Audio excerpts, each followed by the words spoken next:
Some of the most important labor strikes in American history were led by women. Not politicians, not CEOs, workers. And when they walked off the job, entire industries had to change.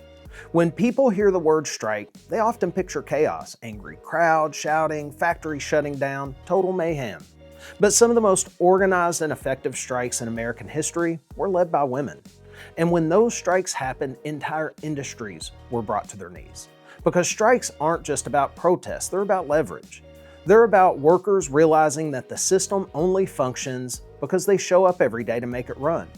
And when that realization spreads across a workforce, industries move, standards improve, conditions change, and working people build better lives. March is Women's History Month, and to honor that, I'm dedicating my Sunday episodes to women in the trades. We're going to look at the women who helped shape the labor movement, help raise worker standards, and help build the rights many of us work under today. So if you want to learn more about those contributions, make sure to like, follow, and share so we keep the conversation going. This is Labor Lines. Let's get into it. To understand the impact of women in the labor movement, we need to go back more than 100 years. In 1909, thousands of garment workers in New York City walked off the job. Most of them were young immigrant women working in shirtwaist factories. Long hours, low wages, crowded buildings with little regard for worker safety. They organized what became known as the Uprising of the 20,000. For weeks, they held the line despite arrest, intimidation, and violence. Remember, this was over 100 years ago, and things looked a lot different, especially for poor working women. But the strike forced factory owners to negotiate. Workers want improvements in wages, hours, and working conditions, and it helped expose the dangerous factory environments that would later become impossible to ignore after the Triangle Shirtwaist Factory fire. Just a few years later, in 1912, another major strike unfolded in Lawrence, Massachusetts.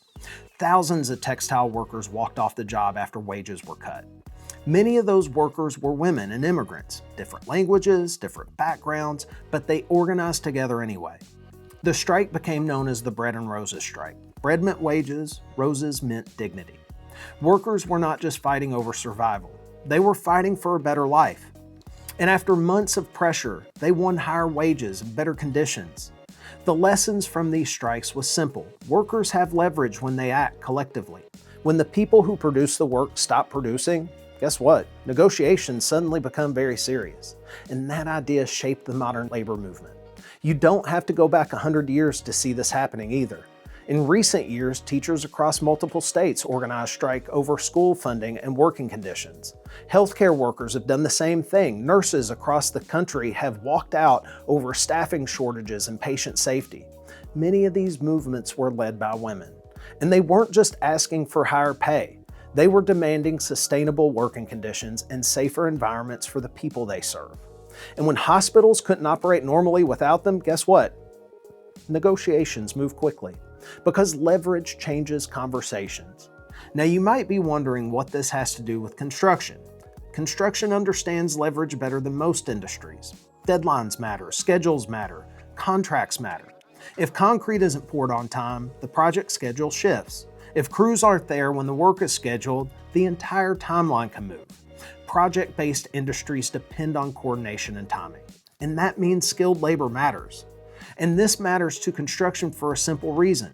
Project-based industries run on coordination. Remember, schedules, deadlines, crews showing up when the work is ready. When the workforce organizes, that leverage becomes very real. And the strikes we're talking about help demonstrate something the entire labor movement learned. Workers have power when they act together.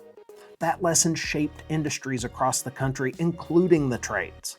So when we talk about women in construction today, this conversation isn't just about representation, it's about history.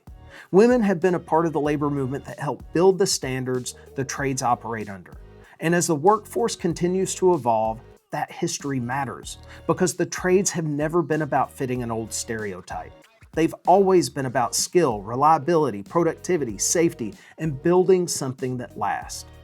Next week, we're going to look at another issue that still affects women across the workforce today: pay.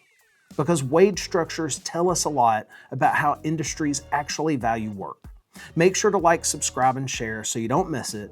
Remember, we learn best by shared experience, so please keep the comments coming. This is Labor Lines with Alex. As always, be safe, Be productive, be well.